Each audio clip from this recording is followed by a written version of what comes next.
What up, y'all? Came with an old school intro today. What's up, y'all? Before they point this shit down, son. There we go. What up, y'all? Anyway, we here. This is a Q&A session today. We have a lot. It's a lot to talk about, but it's so much to talk about. I don't know what to talk about. It's a lot. It's a lot of directions I can go in. So I'm gonna start. But welcome to everybody on Twitter, everybody on YouTube, everybody on all the other places I'm showing myself on. Gotta get that Rumble thing fixed up. The Rumble's been in and out. Gotta go get that checked on. But anyway, we here. Let me know if audio is good. Let me know if the audio is good, because last show the audio was a little low. Y'all was saying it was a little low the last time. So I'm gonna make sure it's good this time. Is it good? Can y'all hear me? So make sure y'all can hear me. Man, I was over here playing. What's up, everybody in the chat room? I was over here playing some of my music, you know what I mean? I didn't realize, you know how it is when you just get into a Sunday morning, not the Sunday morning, all morning. I love getting into a music groove, you know? This is what I was playing a little bit earlier. Some of this new, I won't say it's newish Lila James. It dropped this past December. I'm only gonna play a snippet, but I love this song right here. Look at what you've done. Man, Lila James out of here in Southern California, this is a singing sister right here. And she dropped some heat on us this past December. This right here. You can't tell me that ain't real. That's real R&B right there. Real R&B is still here. We still singing it. It's just that the music industry don't push it.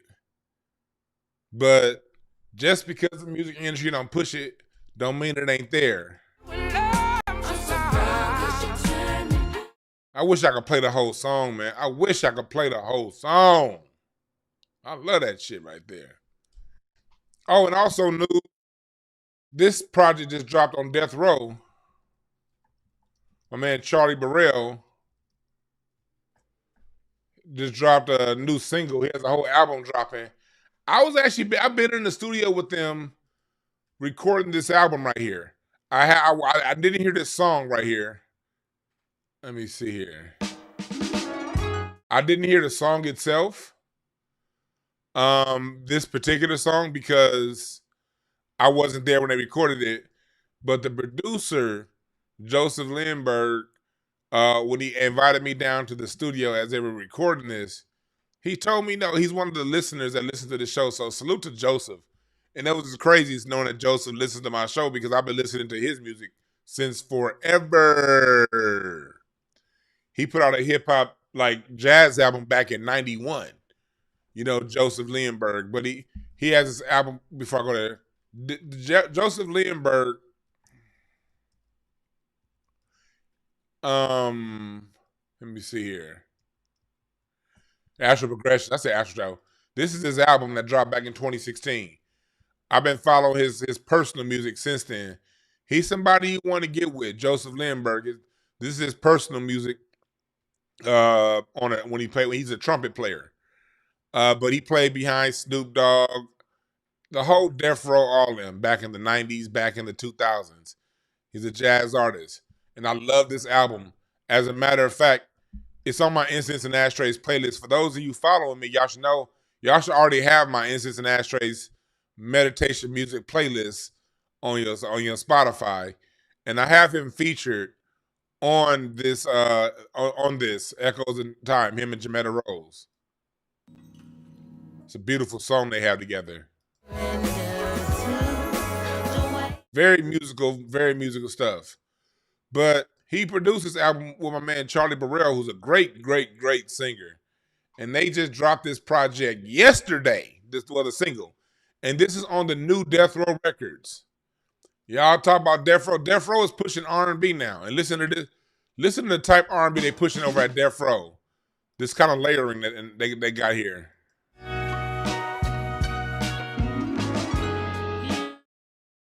Hear that? You hear that? That's live instrumentation right there. Hear them strings?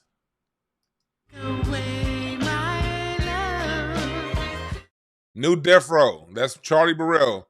Got that Delphonics stylistic sort of groove, but it's still Charlie Burrell. I can't play a whole lot. Can't play a whole lot because, restrictions. But I did work on some stuff, not on that album, but on a different album Joseph is doing. But he invited me down to the studio when they were putting that album together. And he was like, I heard you been saying, man, we putting that live instrumentation back with it. And I'm loving it. So salute to Boss Dog, Snoop Dogg. I never met Snoop. I want to meet Snoop one day. But I was, salute to him. And salute to Snoop for releasing live music and real R&B on the new Death Row Records. Because the new Death Row Records is all about R&B and that live feel, along with other sounds too. So salute again to Snoop Dogg, Charlie Burrell, Joseph Lindbergh, and their new project. All right. So anyway, that's how I start. Now we doing the Q&A. Do y'all want the phone? This is what I'm gonna do. We're gonna go on topics that y'all want to talk about. You can make sure you can drop a question in the chat. If it's a really important question that you got, you can super chat it. Better than super chat. I would prefer Cash App your questions. If you wanna get to the head of the line on the questions, you can Cash App. I'll also do some readings if you want me to read your birthday or some shit real quick. Whatever y'all want to talk about. If you want your questions to go to the front of the line, hit the super chat or Cash App, or just drop it in the chat. I will. If y'all want me to turn call-ins on, I will. But I'm only gonna open up the line if you motherfuckers call in. Yeah, but yeah. October London's with Death Row, and October London is a dope ass artist too. Yeah. Yeah, they bringing that live instrumentation back because, like I said in my class, and salute to everybody on Patreon. Normally, last week I did my music, how they destroy R&B, how they destroy black music on Sunday. This week, I think I'm going to do it probably Wednesday over on Patreon. I wasn't ready today because it's some more information I'm trying to get for this particular episode that I'm gonna do next. And I wasn't clear on a couple things, and I don't want to teach y'all over on Patreon if I'm not clear on something. So I made a few calls to get some information cleared up about what was going on in the 70s with R&B. So hopefully I'll be with y'all on Wednesday if I have that discussion. If I don't have that discussion, it'll be probably Friday, because on Thursday I'm filming I'm filming some musicians on Thursday for the documentary. So Thursday, I probably won't see y'all. Do I think Kamala is going to win the election? No, I don't. But when I studied her cards, it's possible. It's in her. Like when I looked at Kamala's card from my point of view, no, I don't. I think the Democrats are just throwing her out there. They want her. They want to lose this race. They kind of just throw. Now, I won't say that they want to lose it. They're throwing the race because I think the Democrats' long-term plan is Gavin Newsom. But Gavin Newsom wouldn't be able to win this time around. I think they want to run Gavin Newsom in 2028 with somebody that's fresh. But in the meantime, I think Kamala is somebody that has a chance based on her cards. And this is what I mean by she has a chance based on her cards. She has that.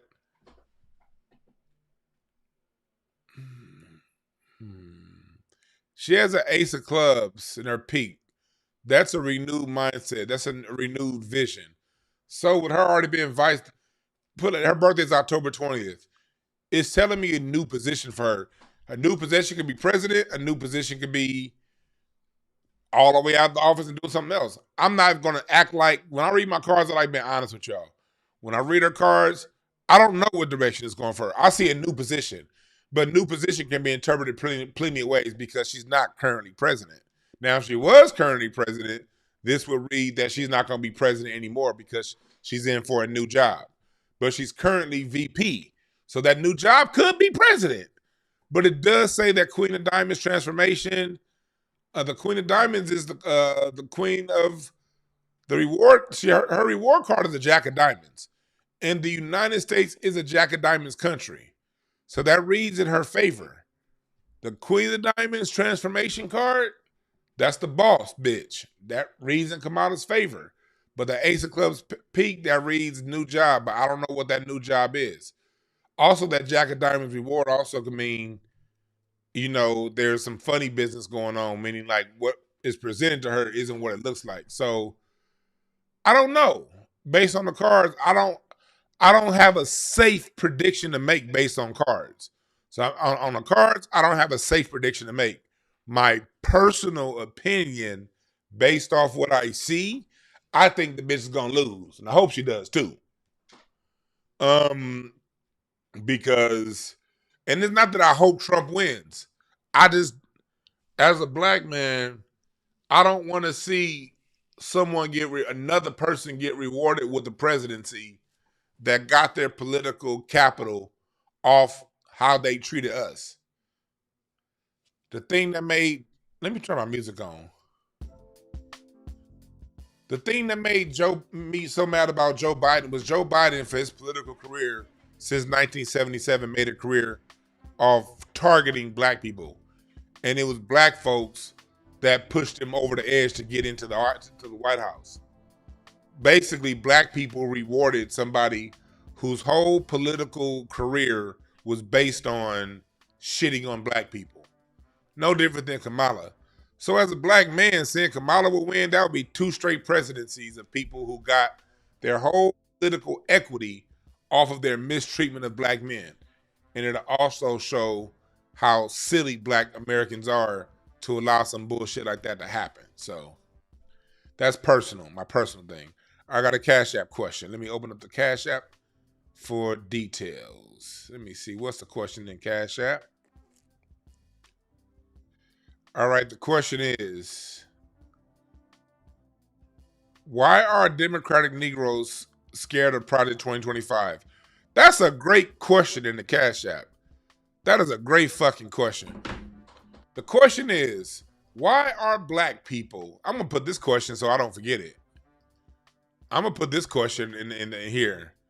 Question, why are black people scared of Project 2025? Let's get into that. Why are black people scared of, here it is. Let me see here. Let me put that here. I already had Project 2025 already in here. That's crazy. Why are black people scared of? That's got, okay, cool. That's a good question. I'm about to put that in the title, so because I'm gonna simmer on this for a little bit, and unless somebody else got a Cash App question, I'm gonna simmer on this one for a while. Why are black people scared of Project 2025? Let's all right, let's get into that. I'll tell you why black people are scared of Project 2025. Because unfortunately, black people do not pay attention to politics until it was time to vote. Unfortunately, too many of us don't understand that politics happens in the dash between election years, not the election years. Politics was happening is what was going on between January 6th, 2020. And I ain't talking about the people rioting on campus on the White House. I'm talking about the Electoral College ratifying the vote. Politics started then, and they end the next time the Electoral College ratifies the vote. That's when politics goes on. And we don't pay attention to the fact, things like in Project 20, let's pull up Project 2025 real quick. I'm gonna pull up some of the highlights from Project 2025. A lot of black people don't know that what's in Project 2025 are things that have been passed. These are things that have been passed at the state level consistently over and over and over again for the last 20, 30 years. Um, it's a project that, like when it talks about the environment and ending the EPA has been getting stripped for about 25 years now. Project 2025 is something that if you're a black American, you should know that the things that they have going in here, you've already been living under. There's nothing in Project 2025 that can harm you as a black person over no more than you're currently being harmed. I'm not saying it's not harmful. What I am saying is it can't harm you any more than you're currently being harmed.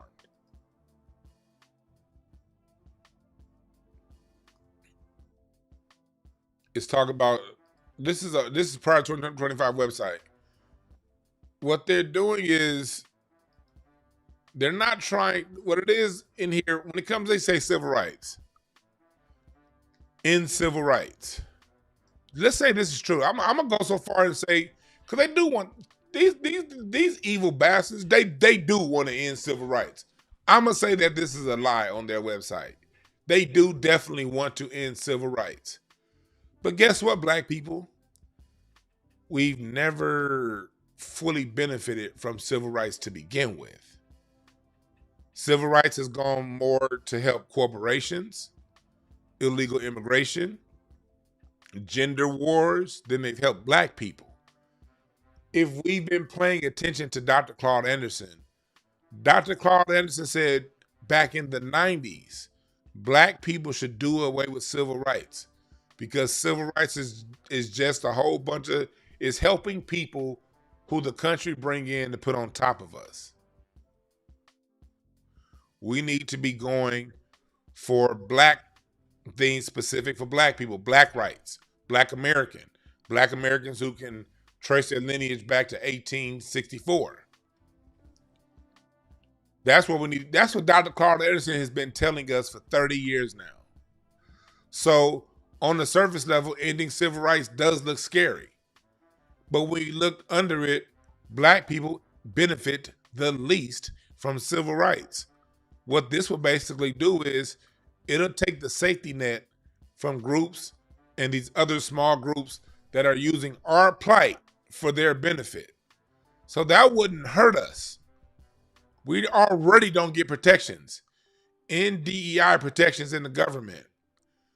See, the thing with DEI is this, and I do I have an anti-black racism training module that I do for companies out here in California, and hopefully it's pretty soon nationwide. What DEI is a little different. DEI is other minority groups that are using slight inconveniences as civil rights problems. Again, something that doesn't benefit black people.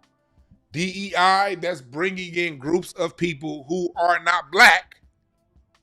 They're not white male either. They're not necessarily white male, but they ain't black either. DEI brings in provisions and protections for those groups in the middle that on one hand, they march for blackness. We black, or we people of color, we're minorities. But then when they get that tiny crop, and I do mean tiny crop of benefits, they tend to look at black people like, you guys need to pull yourselves up by the bootstraps. So the majority of the DEI crowd is anti-black to begin with. So the hell with DEI. That goes for all of these other groups who like using minor inconveniences as if it's the last thing on earth when we as black people are literally fighting for our lives. It's not a bad thing. I'm not saying it's great, but it ain't bad. I'm down with promoting and expediting capital punishment. capital punishment's gonna happen, god damn it, make it fast. Why does somebody gotta be on death row for 40 years before they kill them? I don't believe in death row. I don't believe in that. And black people are disproportionately affected by death row. But the Democrats aren't doing any. We've had a Democrat president in office for 4 years. What have they done to end death, to make a national policy ending death row? So when you see stuff like this, you're seeing an issue that, although the Republicans are promoting it, it doesn't mean the Democrats are against it. Do you see the difference? You see the difference? Voting for the Democrats doesn't mean you're voting against this.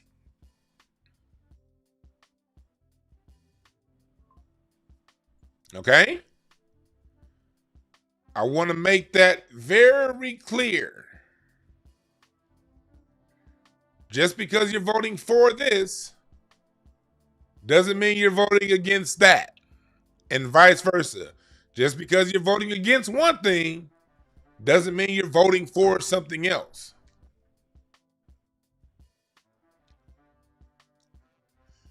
This part right here, people have been saying that they're the gut democratic checks and balances. That would literally gut the Constitution. Civil rights, ban African American and gender studies.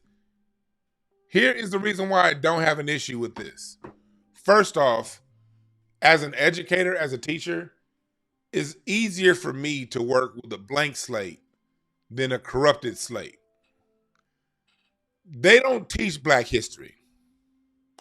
And the issue is school districts nationwide are replacing Black history with more gender and inclusion studies. And this is also true with Democrats. Here in California, a lot of time that should be going to Black American studies, Black history, is now going to gender studies. The Democrats agree with this. They just agree with it in a different way. The Democrats don't teach Black American studies, Black history. The Democrats they say Martin Luther King, and then they took the Democrats took the rainbow do you think the Democrats have never taught that rainbow came from Black people saying unity for all? The Democrats don't teach you the rainbow came from the Black Panthers, do they? Do the Democrat states teach you that the Rainbow Coalition was Jesse Jackson's idea of everybody being included and us all coming together? The Democrats took a rainbow and a black fist, things that was meant to include all marginalized people and make it exclusive for gay people. What different is their bullshit than this right here? This is why Project 2025 does not scare me. When I look through everything that they're saying, I'm like, okay, how does that hurt Black Americans? Now, does it hurt non-Black Americans? You better motherfucking believe it hurts them. Does it hurt other minority groups that aren't white women, does it hurt white women groups and other minority groups? Hell yeah, it hurt them. You think I give a fuck about how they feel?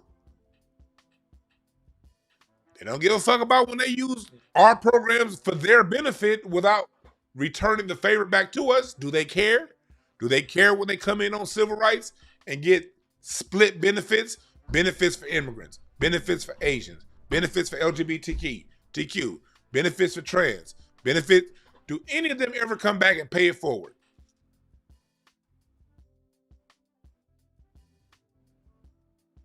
So if they want to gut the whole thing, fine. They don't teach Black history anyway. They don't tell you that. They don't teach you about Benjamin Banneker, George Washington Carver, Booker T. Washington, Frederick Douglass. They don't talk about Callie House. They don't talk about A. Philip Randolph. They don't talk about the Black American, how we created America's cuisine, mac and cheese, potato chips, ice cream. They don't talk about how we created all the music. So what the fuck are we losing? As a matter of fact, if you want to teach history anyway, you gotta teach that shit at home. Why is black people, why would we even leave it up to the school to even teach this shit to our kids, nigga? That's one thing I respect about them Jewish schools. Them Jewish schools like, huh? Jews like, huh? Yeah, no. We gonna teach our own history. And then motherfuckers be like, shit, matter of fact, we'll rewrite the history and teach it to our own goddamn kids. Black people, you have the same power. You don't work that goddamn much. They're your kids. The reason why I, Dewan T. Brown, chose not to have kids, because I wasn't about to do all that extra work. You had them motherfuckers teach them. The fuck you doing? Well, depending on the school system to teach your kids knowledge of self. You the problem, not the government. You gotta be fucking silly to think that a government that despises you, hates you, done everything they could to marginalize, destruct you, mess you up, depend on them to teach your history? Sit your divine nine ass down. Fuck out of here.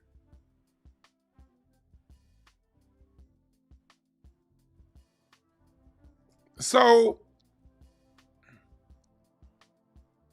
when I say here, I don't know, in no far divorce, whatever, ban contraceptives, that's another thing. When it comes to the whole abortion thing, man, abortion has been taken too much. It's been too heavy on the political calendar for us. God damn, we needed a break from abortion. I'm gonna get to you, Go-Go. We need a break from abortion, dog. Like, abortion, like, shit. Look, our great-grandmama, Miss Hattie, they knew how to get abortions back in the day. You don't think Miss Hattie in the 1930s didn't know which plants to go get and to swallow to cycle that baby out? Yo, black witch doctors been knowing how to do that shit long before the government said it was okay. But furthermore, you don't want to have kids. There's plenty of ways not to have them. You don't have to say, oops, government, come help me. We have way too many political issues on the road for me to be worried about somebody that they ain't got control over gapping their legs. I mean, we talking about, I ain't got an issue with women. I personally believe if a woman wants to get an abortion, that's fine. I ain't got an issue with it. But I'm tired of that shit plugging up my political agenda. We need cheaper prices on groceries. We have a housing real estate bubble that's fucking all of us up. The reason why we can't buy a house is because corporations are buying up all the fucking real estate. How about instead of pushing for what's going on between your legs, to push the government to say, hey, how about only private individuals who are United States citizens or approved documented residences of the country can buy a house?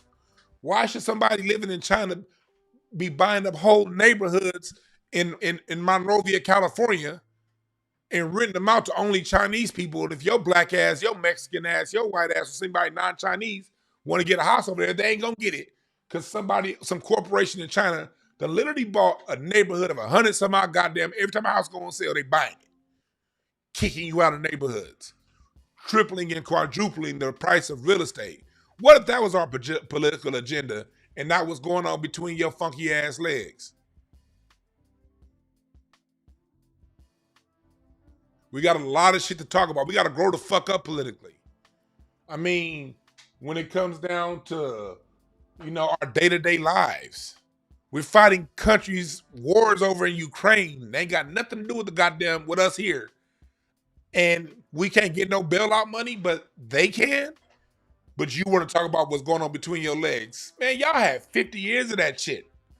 Nigga, move on. There's other shit to talk about. Super Chat said, do you think Eminem will retire after the week critical? Hey, nah, Eminem will not retire. He's going to keep going at it.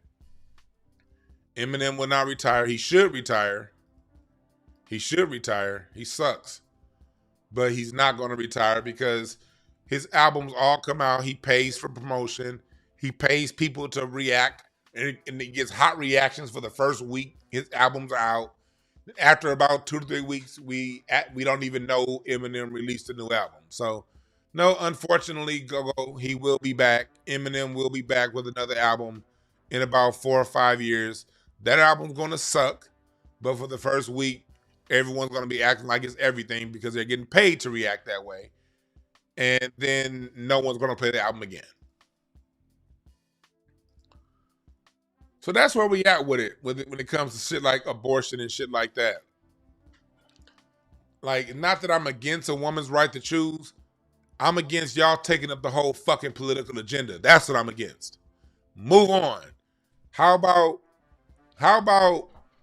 it's if you're gonna be talking politics and what a woman, how about pushing government instead of pushing for a government standardized daycare where parents don't have to pay all that fucking money? Because one of the main reasons why people don't want to have kids is because of the cost of children. It's one of the main reasons. The leading cause for abortion is the cost of raising a child. When they talk about rape and all that stuff, that's a small percentage. And those, of course, if a woman gets raped, of course she should be able to abort it out. But that is such a very, very, very, very, very, very small percentage of abortions. The majority of you hoes is using that shit for birth control. And that's fine. But get the fuck out of my political agenda with that. I got grown ass man shit to be focusing on. Fuck out of here.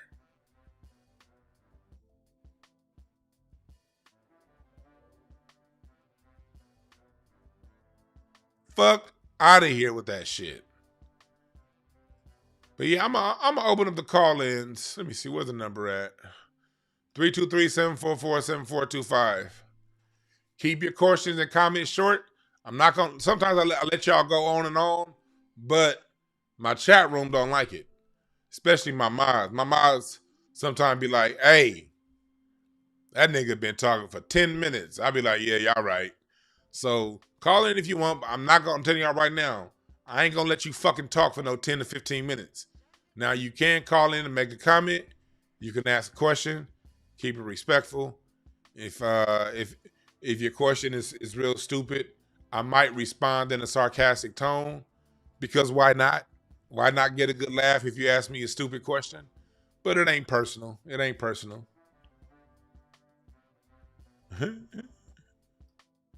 Larry said, "You hoe." You bitch you. But 323-744-7425. What's up, Clock in the building? What's up, what's your name? Where you calling from? Hey, how you doing? It's Jahai from I'm from the Bronx, but I live in Connecticut. Jahai, what's on your mind, my brother? Yeah, I ain't gonna be too long. Listen, I think it's in black people's best interest to vote Trump. I know a lot of people keep saying, sit the couch. Me personally, I'm not letting the boule, these sellouts put my future financially. I believe in God first, my financial future in their hands. They're just trying to sell us out.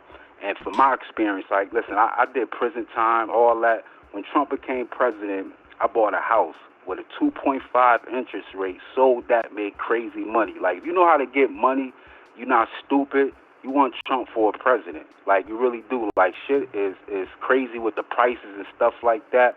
And, there's some brothers, man, I'm just trying to organize some stuff, like, to have, like, a Zoom call. Maybe if you want to get up there, like, just black men up there, same way them boule dudes, the boule crowd did it.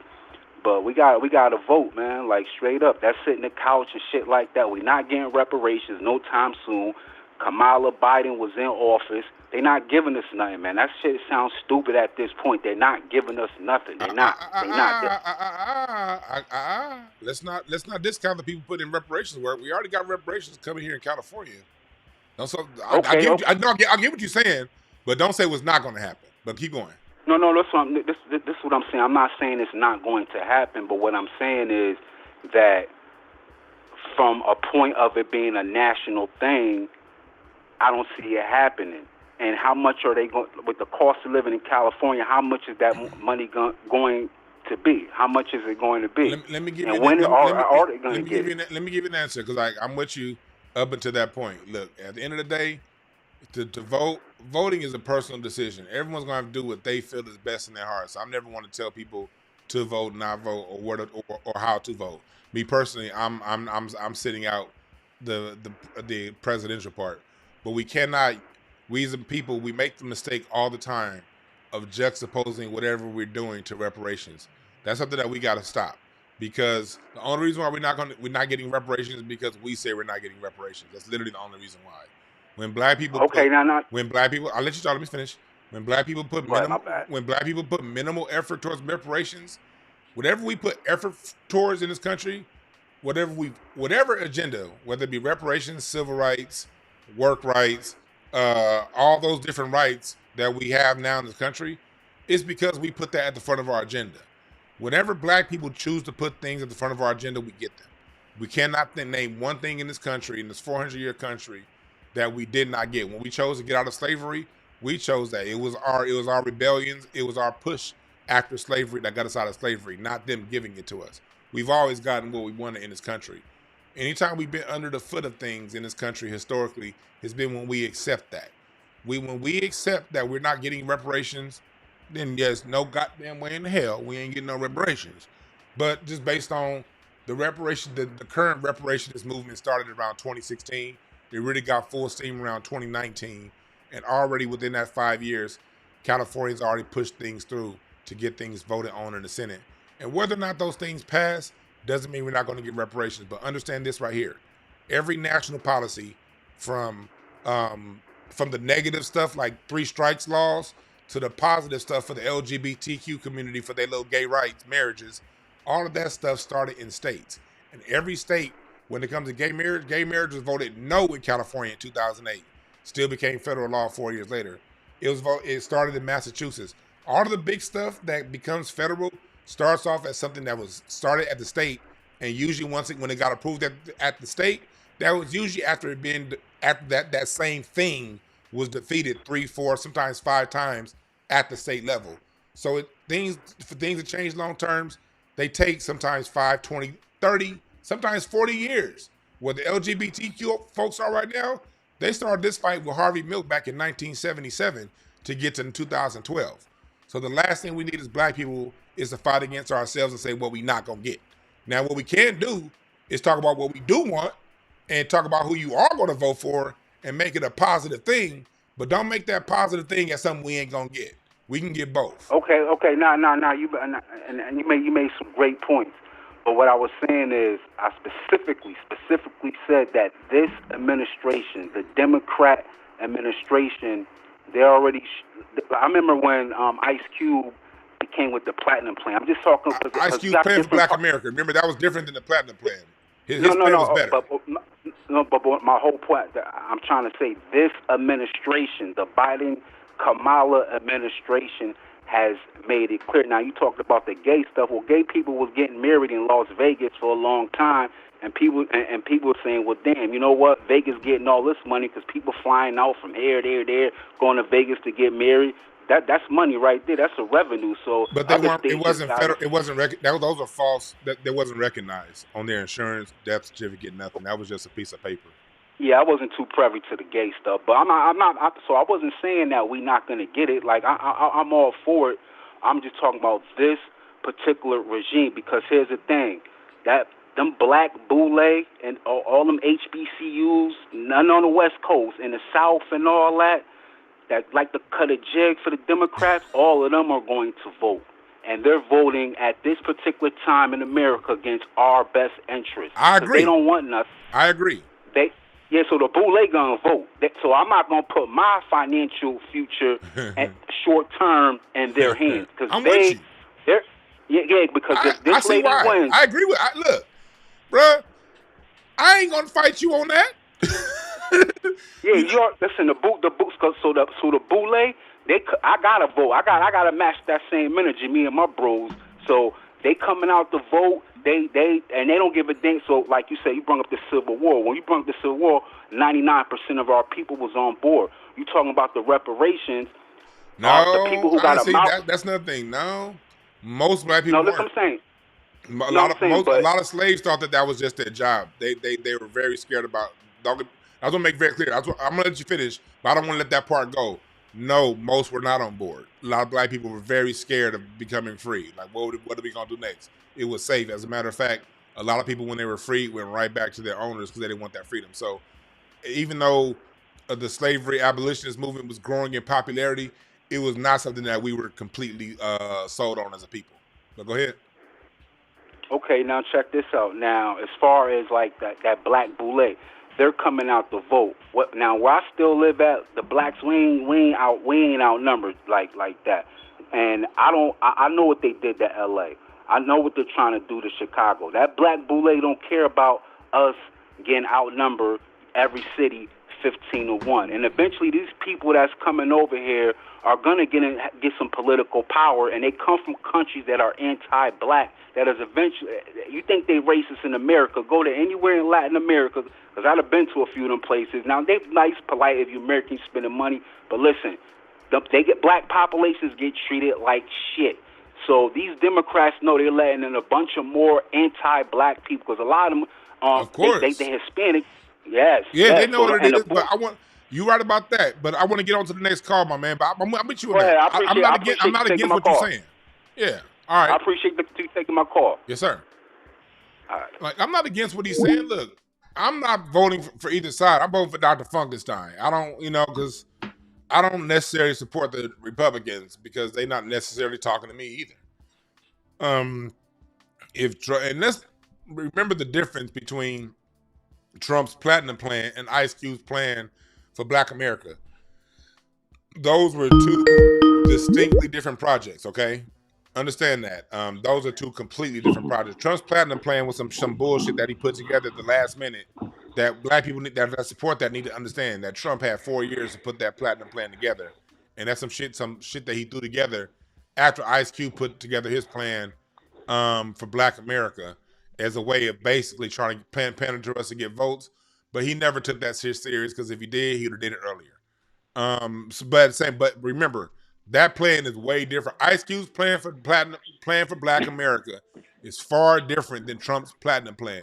And black people need to go back and read Ice Cube's plan for Black America, or go back and watch the live that I did on it about 4 years ago when it first came out. I did a line by line breakdown of it, and we got that. That's how you get behind things and support it. What's up, Carl? Is this Larry? Is this your bitch ass? Hey, this a real nigga that do believe we're gonna get our reparations, unless unlike the last caller who's deathly afraid of the boule. Yeah, nigga, we gonna get him.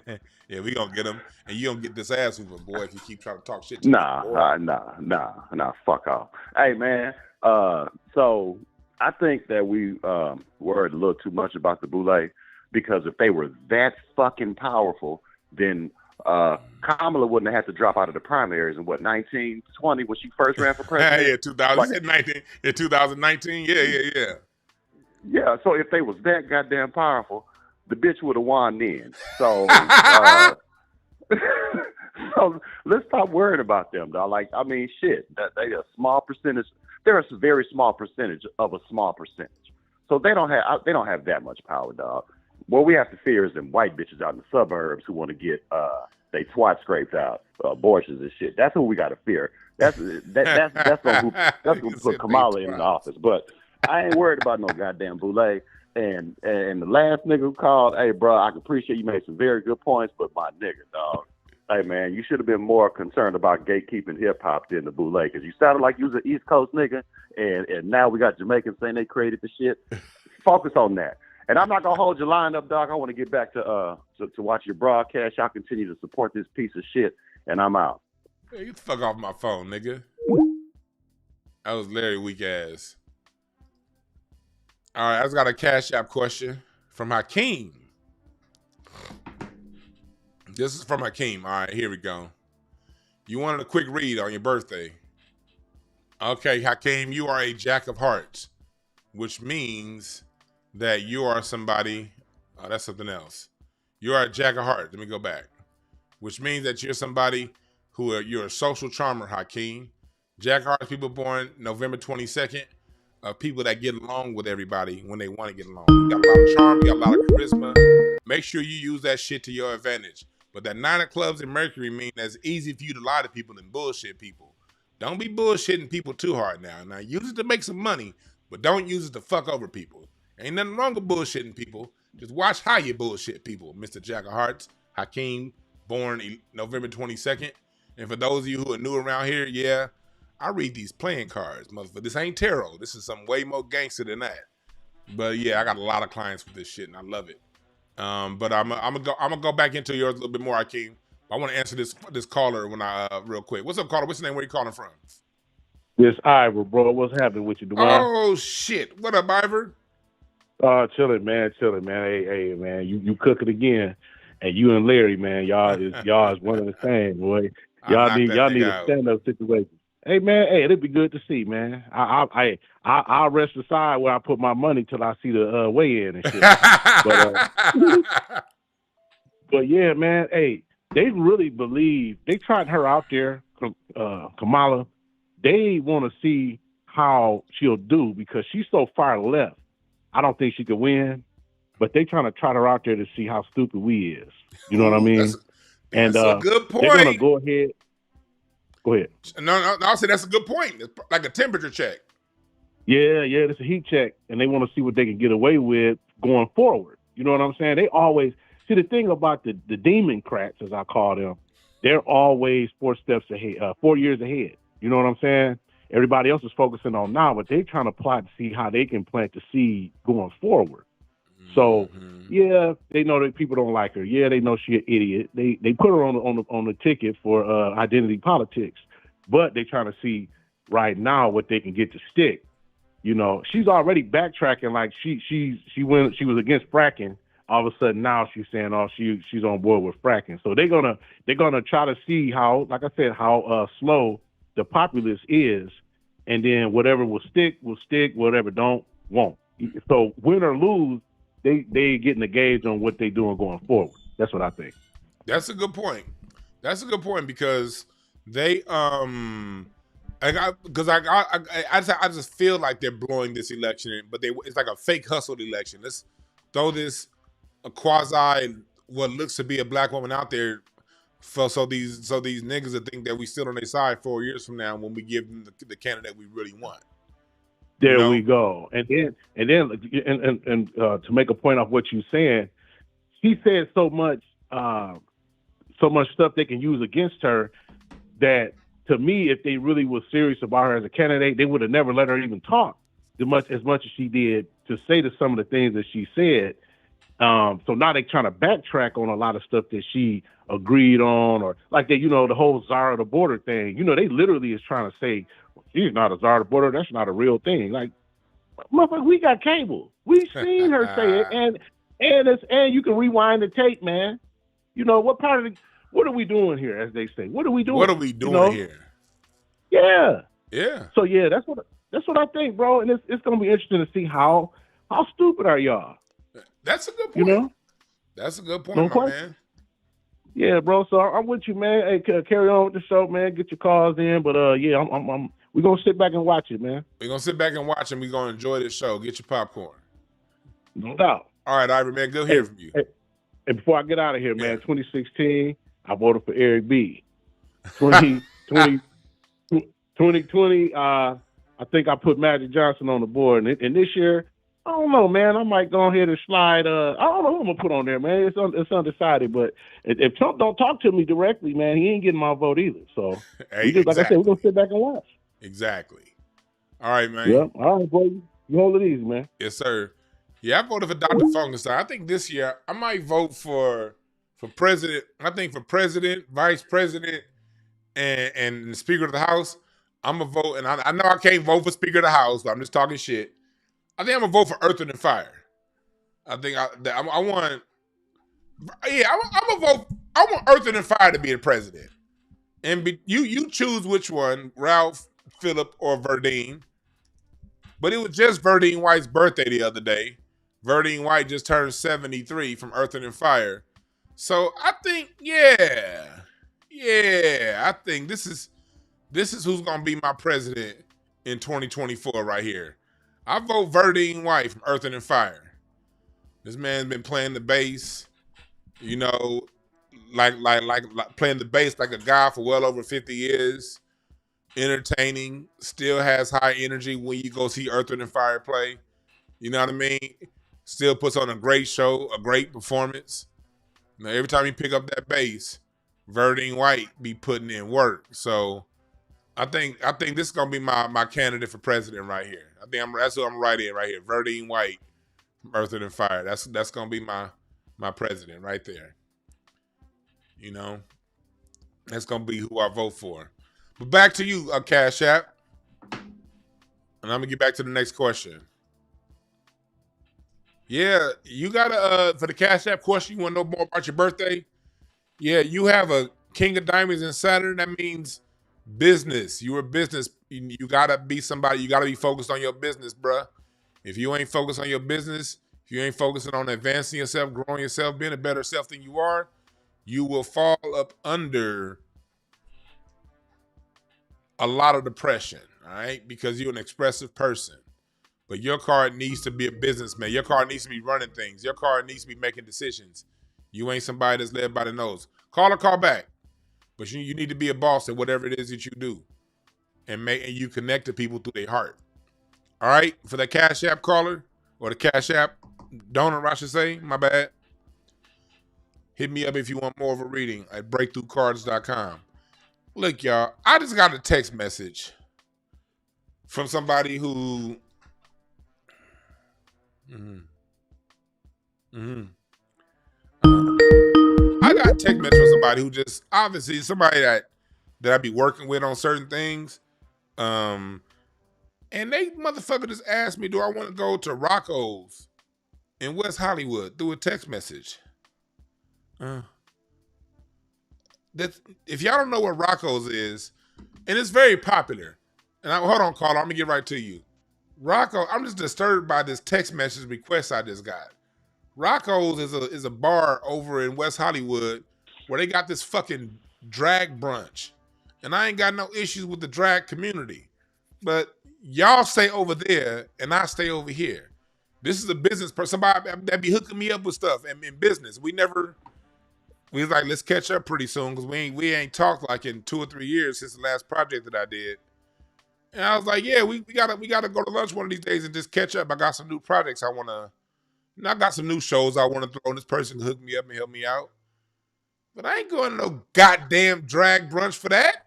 Fuck out of here. I'm gonna leave them alone. I don't got no issues with them, but they get their world.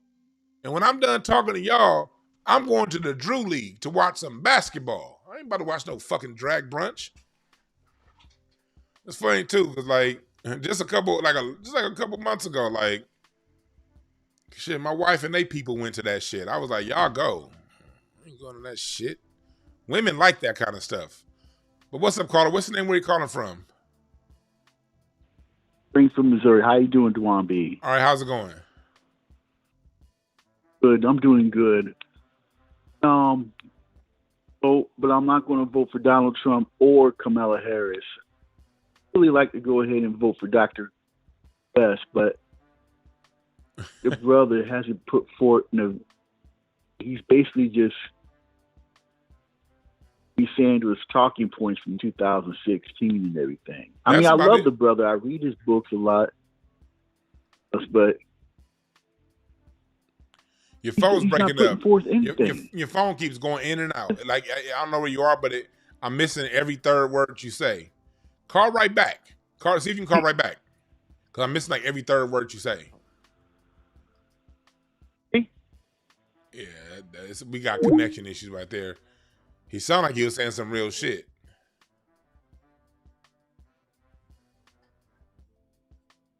But yeah, like, why you invite me to this? See, I don't understand. Like in LA, it's a lot of people that ain't from here, and when you quasi deal with the industry like I do, you know, to them people that's normal. Because that brunch thing, that's very popular out here. It's a lot of people who I know are straight that have been to that thing. Like I hear it's very popular. They have great food. I know straight people that have gone. But I ain't the one. nigga. And I ain't, nigga. I don't give a fuck. I don't give a fuck how liberal and accepting I am. I ain't going to that. What's up? I think it's you calling me back. Can you? Let's see if we can hear you now. Yeah, can you hear me now? Oh yeah, you much Can you more hear me clear now? this time. Yeah. Go ahead. Okay then. All right then. I'm not going to vote for neither one of them. I would like to vote for our brother Dr. Cornel West, but the problem is that he's not putting forth an agenda. He's basically using Bernie Sanders' talking points from 2016. Mm-hmm. Oh, that's what you said. Yeah, you're right. He is. So I'm looking at either voting for either Chase Oliver, who I had a chance to talk to. He is for reparations, but he's only in it for like, say he supports reparations, but it's got to be like a states' rights issue, in which he supports the California initiative and everything else. It should just be like an individual state instead of the national type of reparations. Whereas Jill Stein, she supports reparations, but it's very vague in when she's talking about it. She doesn't talk about in the form of lineage-based reparations, foundational Black American reparations. So that's what I'm looking at. I'm going to vote for one of those two people. That's a good choice. Those like, look, anything away from the main two. But thanks for giving us a call. You're welcome. He brings up a good point. You know, look, again, I don't tell people where to vote or how they should vote. I don't like to get into that. Politics are personal. Politics are personal. So you got to do. I'm talking the way I talk because it's these Democrat niggas that be the loudest ones telling us what we need to do. That's my issue. When we be all up on TV, they be all up in our face, always demanding our vote and asking for our vote without promising us shit. That's where my issue comes in. What's up, caller? What's your name? Where you calling from? Hi, Dewan. This is Lori. I'm calling from Charlotte, Lori North from Carolina. Enjoy your program. Just discovered you. The thing that I want to bring to everyone's attention is, have you looked at the platform on the DNC website?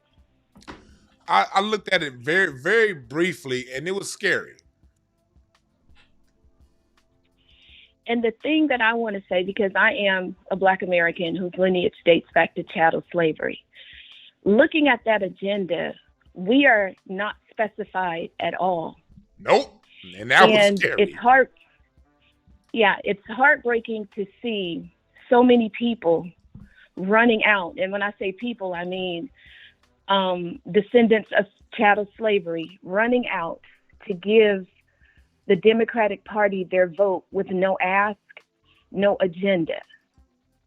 You would not purchase anything without some type of warranty, something that says, you know, if this goes wrong, I have, you know, I can get another one.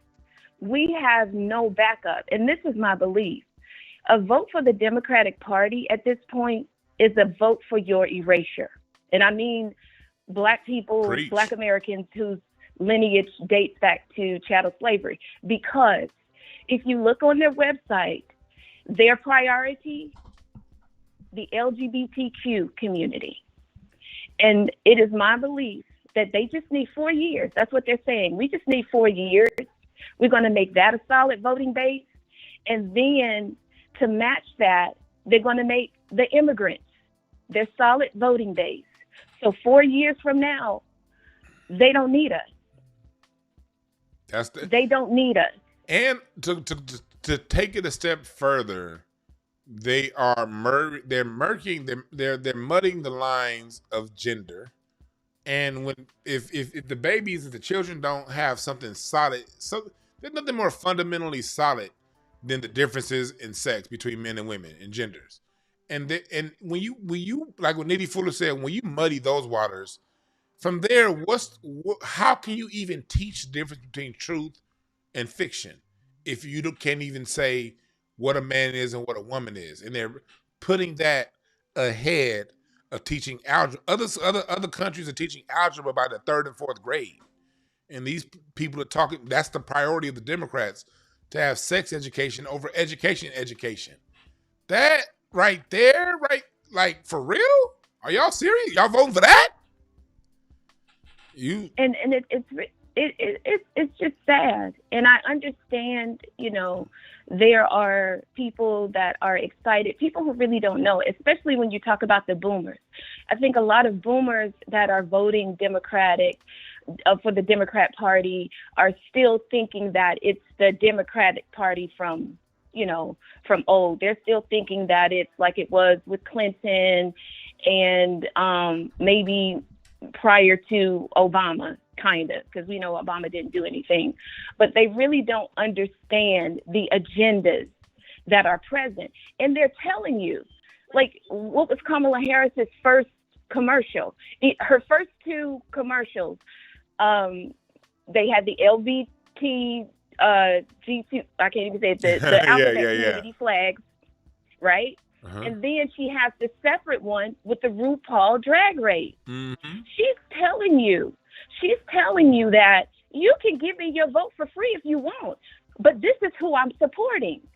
And how, I just don't understand. And I'm not criticizing people who are going to vote for her. What I am criticizing is, how do you vote with no agenda, no ask, no return on investment?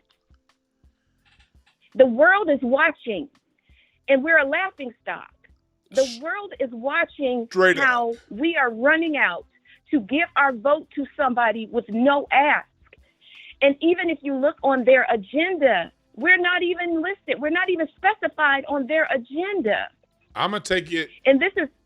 I'm gonna take it one step further, and I'm gonna let you get the last word, because I'm gonna do a whole show on this. I want to do a whole show on this, but the reason why I haven't done a whole show on this is because they don't have an agenda. Look at this.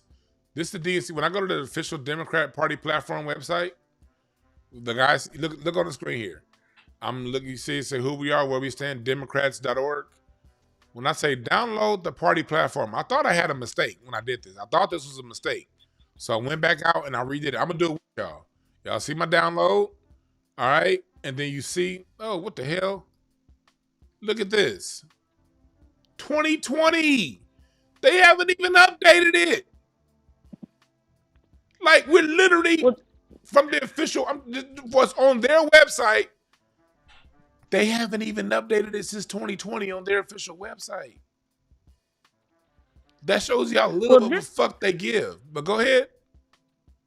Right. But this is what I'm looking at. If you go to Democrats.org, they have what they call a tab called Healing. What is it called?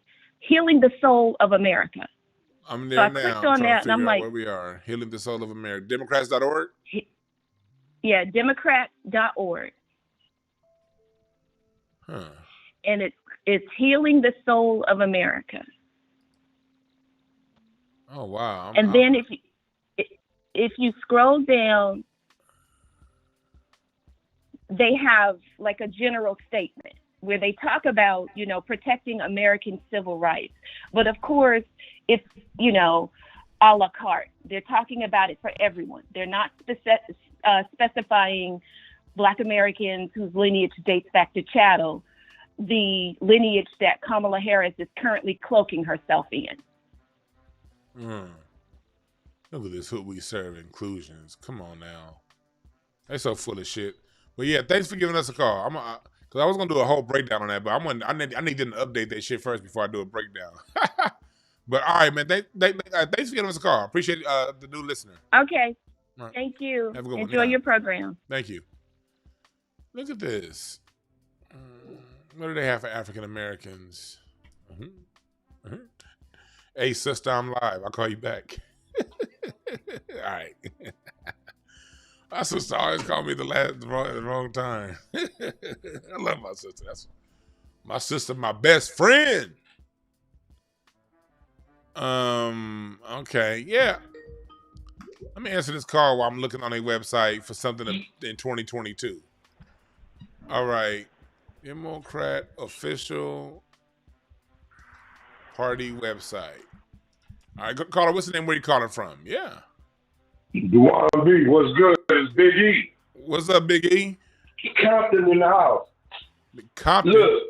This is what I don't think. Yeah, Compton up in here, Dewan. You know, I'm out here on the West Coast, bro. I'm your favorite Comptonian. You heard? Yes, sir. But look, this is what I don't get about black people. Okay, Kamala, all them Koreans and them Chinese people that don't like you, Kamala is more related to them than you. Well, she's Indian. Okay, India is on the continent of Asia. So that would technically make her Asian. Yeah. Okay, she is officially the one who pushed. You see what I'm saying? She just has more melanin than those other ones do, but she's Asian. Okay? Asian people do not push for laws for black people. To me, all she is a Trojan horse, just like Barack. You get a black-looking person to tap into black people's dysfunction.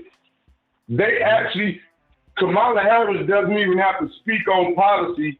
All she has to do is run on the gender wars. Her policies is already what you see. If anybody thinks Joe Biden, my mother has Alzheimer's and dementia. If anybody thinks Joe Biden has been calling the shots for the last 3.5 years, you are insane. That man is on camera crapping in his pants.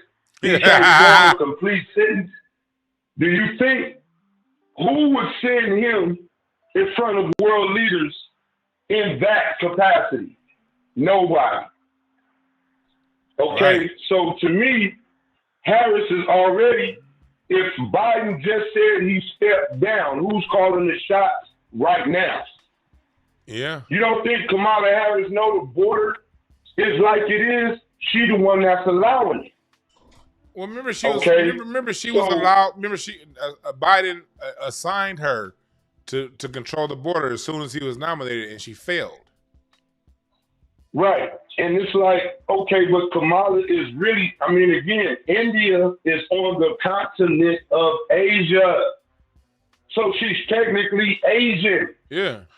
I don't know what's so hard for people. That's just like somebody, if we was in another country and they see a white American and a black American, and I'm from LA and you from New York, they're still both Americans, different colors. Okay, it's the same thing in Asia. Chinese, Japanese, Korean, all it is, they are all Asians. India is on that same continent. So how are they not Asian? You right about that, you know what I'm saying? Man. Even the small hat, Israel is in North Africa. Okay, but again, that's another story. But again, y'all already know Asians don't like you, whether they're the tie-dye ones or the ones with the dot on the forehead. They don't like your black ass. Why do niggas see a little bit of melanin and say, ooh, they playing for us? Anything better than Trump? Well, has the last 4 years been better than Trump? No, it has not. That's real talk, man. Thanks for giving us a call. I got to take up the call, man. Thanks for giving us a call for that, man. All right, well, that's a good point you just raised. Thanks for letting me cook, bro. Yes, sir. Yes, sir. All right. Shit, call back. I just missed your call. Call back, caller. Call back.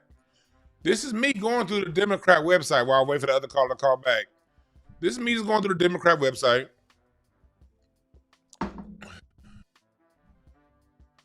What offer? What do they have with us? What do they have planned for us? Again, their party platform is fucking 4 years old. They haven't even updated it.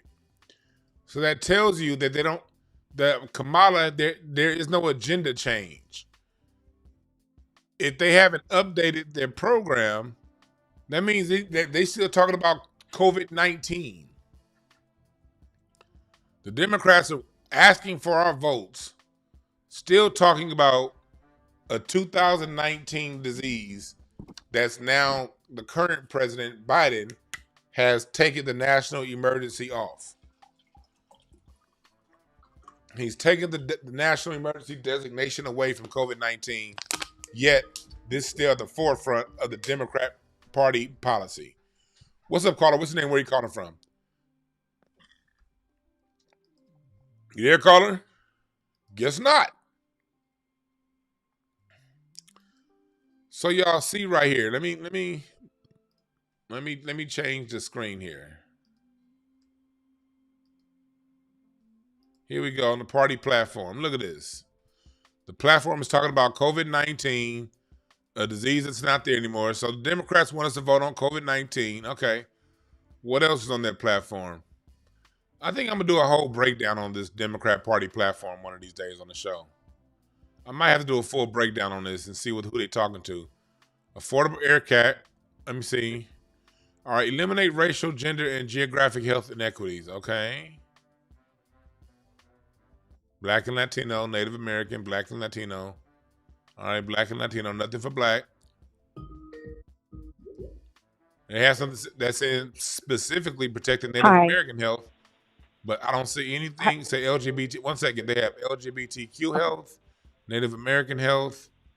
They have specifically reproductive rights, but nothing targeting Black people, while they have other things that target other groups for specific benefits.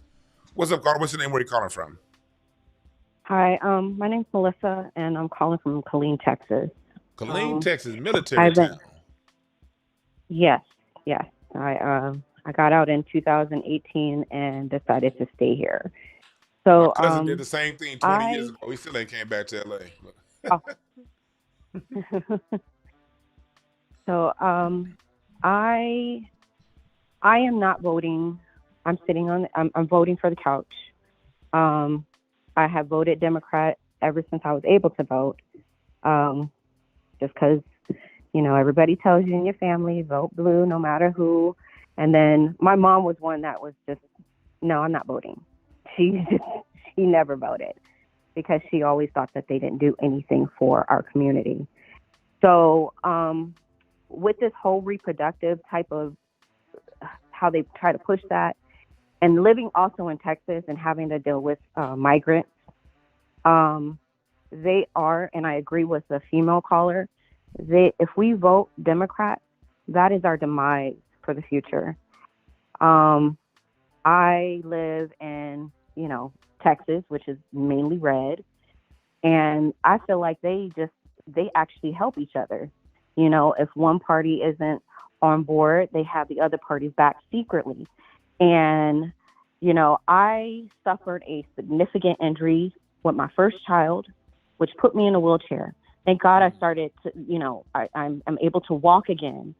But trying to get someone to hold them accountable, they have regulations and laws that they put in place in 2004. And I had my child near Austin. They really, really protect the doctors.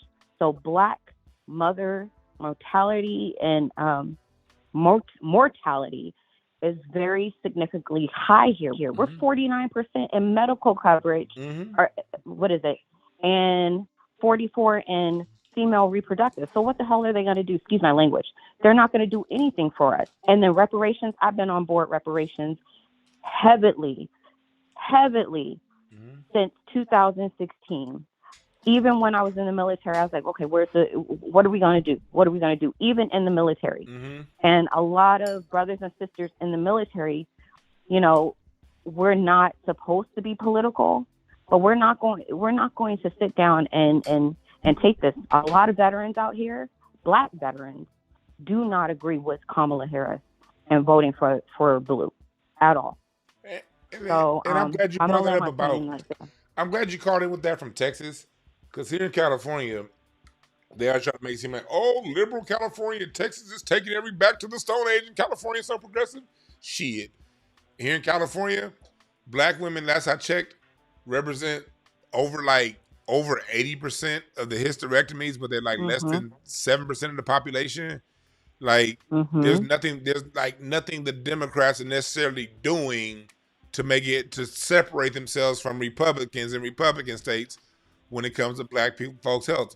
Only thing they do here in California is the same thing that Democrats do nationwide. They use our plight to sell a problem, and they say, look at what's going on with Black women. And they'll use our stats for what's wrong with us and going on with us to get benefits for themselves. And when it comes time to do something specific for us, they ignore us. That's why I keep trying to tell people they're no better. Like, just say you want to vote. Just say for the people. I'm saying that for the people who are just totally deathly afraid of the Republicans. This is for y'all, because most of us ain't voting. But for those of you deathly afraid of the Republicans, listen to a woman calling in from a Republican state. And I am showing you from a Democrat state that it's no different. The only difference is the rhetoric and the talk. But when it comes to application and applying the policy and moving it forward, it ain't no damn difference. Yep.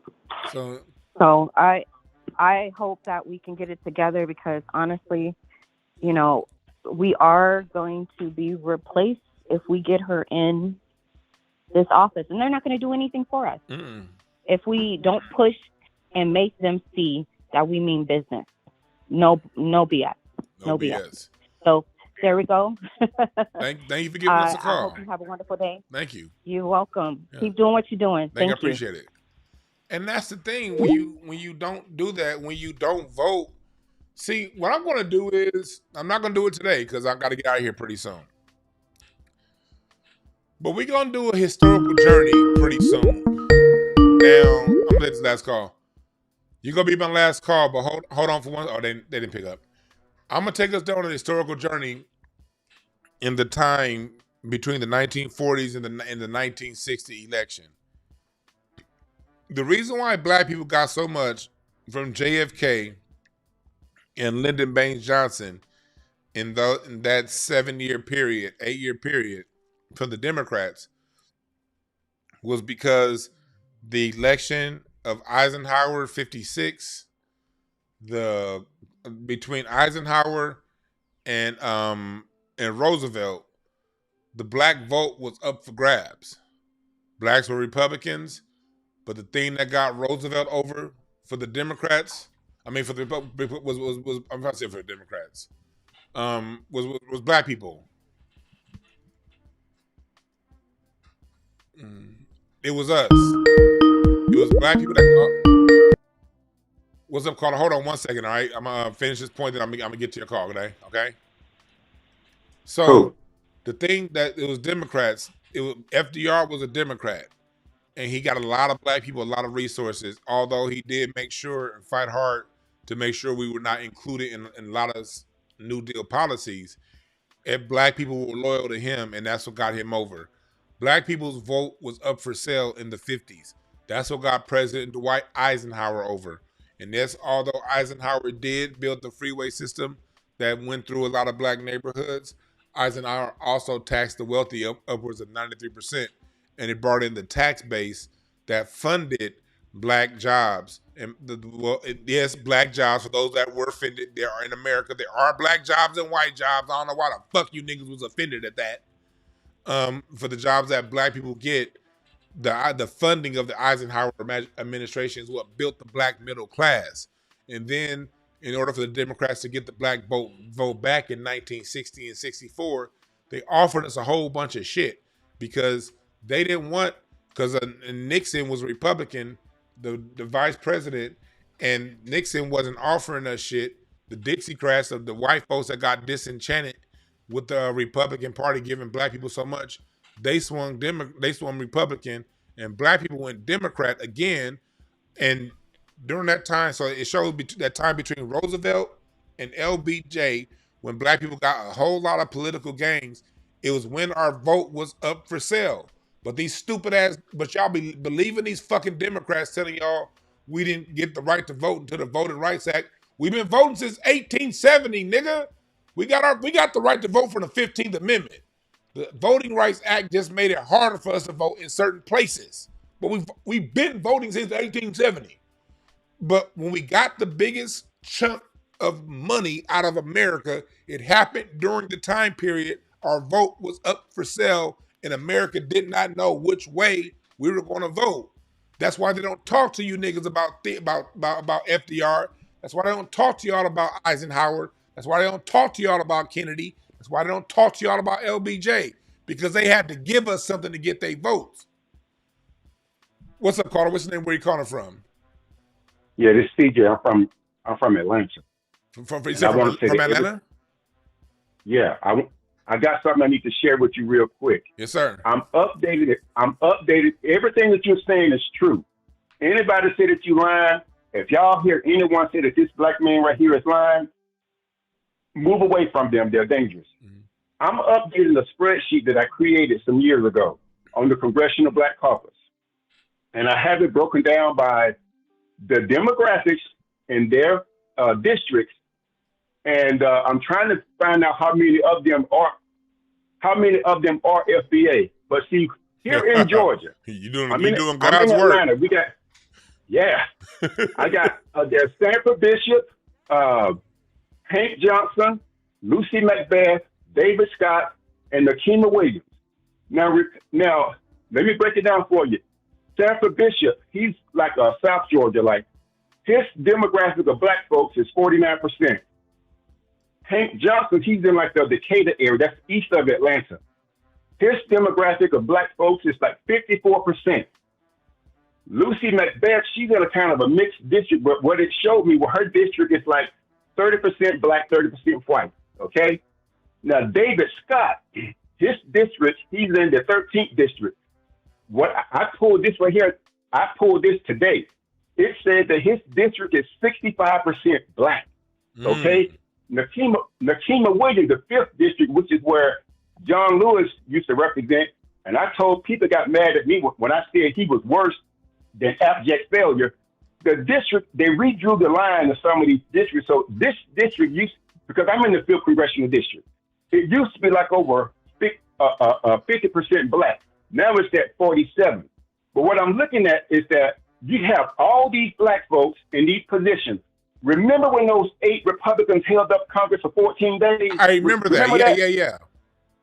Yeah. So you got all these black folks, and a lot of these black folks, like that guy Benny Thompson. I got to check his stuff again. He headed that January 6th committee. He's from Mississippi. His district was over 60% black. This guy Dwight Evans out of Pennsylvania, his district was over 60% black. See, the problem is, this lady Terry Sewell, I guess there were some things going on in Alabama for us redistricting. So her district initially, when I first did this, was over 60% black. Now it's down to like 56. Now I'm looking at all these districts where the black people, they are the majority in these districts, Brother Dawn B. But yet, this is on us to go, people, everybody that's listening or who may hear this in the future. Check out the demographics in the congressional district where you are, and regardless of what it is, if it's a black person that's representing that district, you formulate some people and y'all try to go after them to represent you. Because see, here's the thing: all of these people, they voted for that Asian hate crime bill, but yet after they voted for the Asian hate crime bill in 22, you had that massacre at the Top supermarket. Now, mind you, we had already gone through that the massacre at that Mother Emanuel in South Carolina. So you're going to tell me that these black folks could not stand up and advocate that we should get a hate crime bill too? But keep this one, B. In 2020, hate crimes against black people were 3,400 and it was 3,400 and something. And so in that same period, hate crimes against Asians were like 334. I'm glad you brought that up because I remember reading that. I'm gonna slow you down 1 second because I'm not gonna be on too much longer. But I do want to slow you down real quick because I want people to hear what you have to say because you got the numbers in front of you. I remember seeing that a long time ago. I did a show on it about 2 years ago. But I want you to, show me the difference, show me the numbers. What black people hate crime against, and then give me Asians, and then give me LGBTQ or people that identify as that other. The black people in 2020, the black people hate crime was 3,499. 3,000. So close, listen, 3,499. That's basically rounded up 3,500 reported incidences of hate crimes perpetrated against black Americans. These are hate crimes that the racist FBI, who don't like to report hate crimes against us, mind you, they find any way to not report it and call it a hate crime if a person's in half of the stuff that's LGBTQ was a hate crime against black people that just happened against a gay black person. so they put it under LGBTQ and not black. So what he's giving you right now is 3,500 reported hate crimes by the FBI. 3,500, 3,500. Now what's the next one? Okay, you said the gay. Okay, in that year 2020, the gay was 341. 300. I'm gonna slow you down. I'm gonna take this like Bible study back when we was kids in church. They say, hold on, Matthew 15. Hold on, read that one scripture. You said what's the number again? 341. 300. That's anti-lesbian, gay, bisexual, transgender mixed group. It was 341 in 2020. So 3,500 black, so 4 digits for black people. We're in the 4 digits. We're in the 3 digits for LGBTQ. Now go ahead. Okay, now do you mind if I go over to 2021? Go ahead. See, that's when the hate crime bill passed. Now in 2021, hate crimes against Black Americans was 3,297. 3,200. So 3,300 rounded up. Yeah, 33. Yeah. Hate crimes against Asian was 753. 700. Now, hate crimes against the gay community was 522. So I'm trying to figure out how in the hell could the Congressional Black Caucus not see this? Now, see, mind y'all this. Let me tell you how. Let me answer your question real quick. Let me answer your question. This is how that happens. Yeah. In 2021, they said hate crimes against Asians spiked. That's how they sold the hate crime bill against us. 2020 was, what did you say, about 500 Asians? In 2021, 300. So in 2021, it went up to 700. So it almost doubled in 1 year. So that spike, that's how they lie with statistics. They use that spike to cover all of the Asian diaspora to get a specific law for them only. If you harm them, a spike, it doubled basically, but it's still less than 1,000 people. It's still only 700 people out of tens of thousands, out of millions, 700 was enough for them to get a specific law. Black people are still over 3,300 of the cases, and they telling us, I ain't gonna do nothing for black people only. No. That's what they do. They'll take that 1 year increase and they'll say it's spiked, it went up, crimes are up, crimes are bigger, crimes are spiked, and they're telling the truth. But they're not telling you relative to what. It's spiked next to what? And what's the overall number next to these black people over here? They don't throw them numbers in there. Teach. But go ahead. But go ahead and finish your point off, man, because I'll be out of here pretty soon. But go ahead. I'm gonna let you get the last word. I just want to share that, and I want to say to the people that's listening, or the ones that may hear this in the future, go and research the demographics for your congressional representative. And we need to start going after. I'm trying to get some people together here in Atlanta to start going after these people, because if they can see, they're taking our vote, they're taking our pain and suffering, and they're using it to represent every demographic out there except for us. So I want y'all to understand this. Don't y'all go out there voting for these people unless they're gonna bring us some tangible and lineage-based reparations is at the top of the list. And I'll land because I know you got to go. Yes, sir, man. Thanks for that call. He was, man, that brother was on point with that one. Look, when you look at the numbers when it comes to what we're dealing with, it ain't close. I'm gonna take this one more call since this person was nice enough to wait. They called in earlier. I'm gonna take one more call. Caller, what's your name? Where you calling from? Yes, the one. This is Jay. I'm calling from Winston-Salem, North Carolina. Jay from Winston-Salem. What's on your mind, my brother?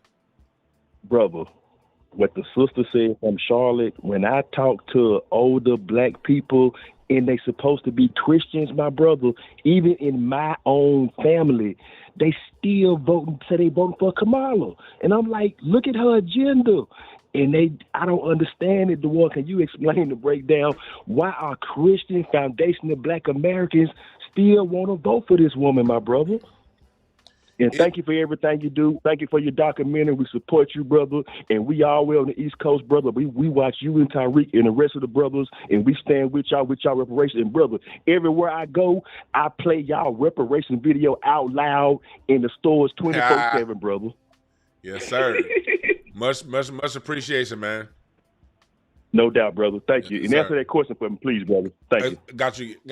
For with us, we just it's what it is, my brother. It is our humanity being played against us. And this is something that I do not blame the Democrats for. I don't blame white people for it. I don't blame nobody but ourselves. This is where knowledge of self comes in. And this is why I teach so much knowledge of self. When you know what you're good at, but also know where your faults are, you can then see how other people try to play those against you, and also, more importantly, how you play yourself. One of our biggest issues as Black people is our humanity. We think we trust people. The issue is we trust other people more than we trust ourselves, which is a condition of slavery, but now it's a choice to continue to live under that condition or make a choice. Most of us don't know that we have a choice. It's just because the way we think, but we do have a choice. That's why I say so many things that seem controversial. It's not that I'm mean or wrong or arrogant and call people stupid, but I say things to draw people's attention to where now you realize, hopefully you realize, maybe I do have a choice. And I'm not going to judge you for the choice you make as long as you're speaking from a choice. There are some people who vote Democrat. When I listen to them talking Democrat, it makes sense. It's like, okay, you don't want this, you don't want that, you want you like, they're going to fund the National Endowment of Arts. There are certain things the Democrats do well. I'm never going to take that away from them. There are certain things the Democrats do way better than the Republicans. But when I hear Black people talk about that, they don't bring up those policies. Policies like funding the National Endowment of Arts, which helps us as Black people because that preserves things like jazz and blues and the art forms that we moved on from in a lot of ways. The government pays for it. Health care, when it comes to the Democrat Party. When it comes to the Democrat Party's focus on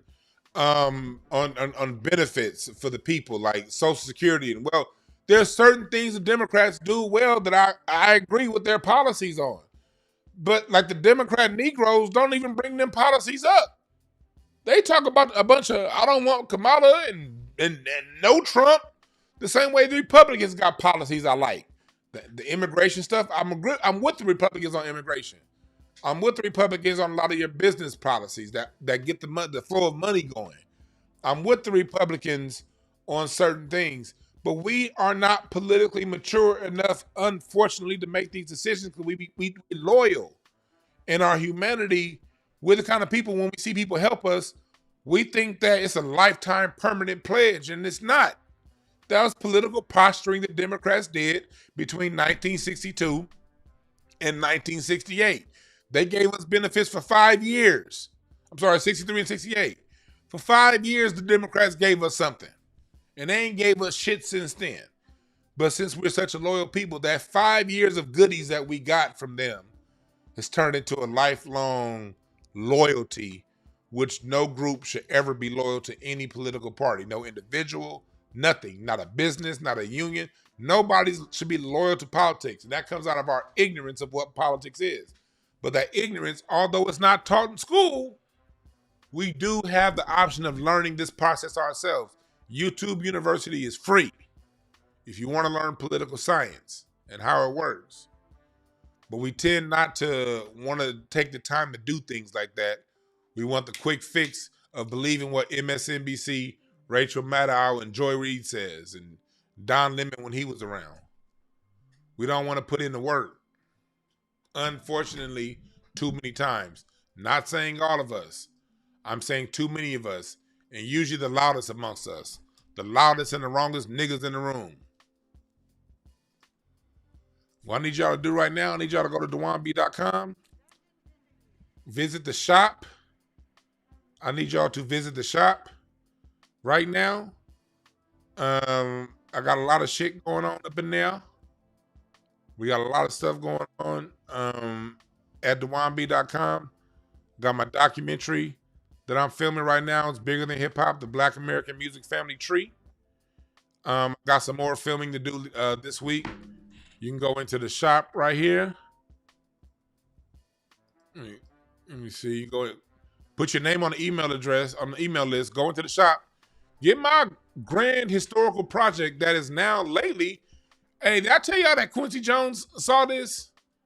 Somebody told me that they gave this. They showed my Black American, my documentary and my tree to none other than the great Quincy Jones, and he loved. He said he told me he loved what I'm doing. Well, through the person that showed it to him. When they told me they showed my tree to Quincy Jones, I was like, hey, that's the GOAT right there, goddammit. You know, so this is what we got going over here. You can hit the GoFundMe for the documentary series. And also, what else I got going over here is this. I'm over here. My bad. I'm over here on the wrong screen. I'm over here thinking. I'm over here scrolling on the wrong goddamn thing. My bad. Here we are. This is the GoFundMe. My bad. I'm over here fucked up. But Quincy, here's my Black American Music Family Tree. I'm still working on the second edition. I'm adding some new genres to the new tree. I'm adding new genres. So right now you can still get this first edition for right now. This first edition once I take it down, it will never be for sale again. So if you want the first edition of my Black American Music Family Tree merch, you got to get it now, because when it gets updated, I'm never going to put this version back out again. You're going to get the new one. Okay? And also, like I said, all right, so make sure you do that. And also, what we was doing this past, let me see here. I got to change all these to JPEGs. God damn it. What I was doing this past week, I'm in the metaverse. I got my metaverse world that's open right now on scenes.io. We got some stuff that's open. The full world, I just filmed another comedy metaverse comedy special. So when it comes to my comedy side of what I do with my stand-up, y'all know me, I'm a Renaissance man. I do a whole bunch of shit. So my stand-up comedy is in the metaverse, and you can see me in 4D right now on scenes.io. And also I was filming my documentary, my next installment of my documentary. I had my former music director of my old church. He's now the pastor there, Mr. Mark Scarborough. Mark is breaking down the history of gospel and how it relates to current modern rock, pop, hip hop. That's my man Hassan. We in studio. We filmed yesterday's episode at the church. It was dope seeing. It was dope seeing Mark, because Mark, his father is the great Skip Scarborough. So he also gave us stories about his father, the great Skip Scarborough. Skip Scarborough wrote music from Earth and Fire like Love's Holiday, This World's a Masquerade. He wrote Love Battle by LTD, Giving You the Best That I Got by Anita Baker, Love Changes by Kasif. Changes. Love changes. Ooh, love changes. He wrote he wrote Don't Ask My Neighbor by The Emotions. So we get a gospel breakdown when the gospel roots of black music. And so I'm breaking all that down in my next. Y'all see my t-shirt? It's bigger than hip hop. The Black American Music Family Tree is also available up on the website. But this is what we're doing right now. Interviewing the son of Skip Scarborough, Mr. Mark Scarborough. That's on the next installment of my documentary. For those of you who've been donating to the documentary, this is where the money's going. This shit ain't cheap to do. You see, we ain't got no bullshit ass equipment. This is not cheap to do.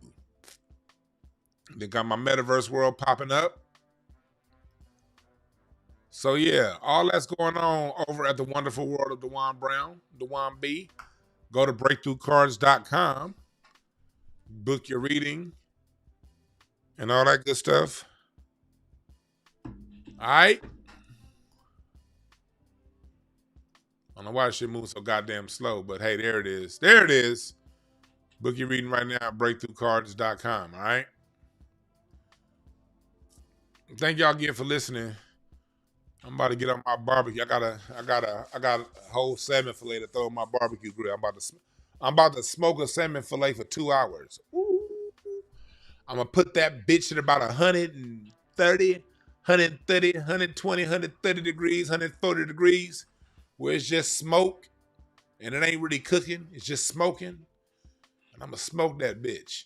And then like the last 10 minutes, I'm gonna kick that heat up to over 250, and that's gonna crisp the edges and crisp the skin side, but it's still gonna be moist in the middle.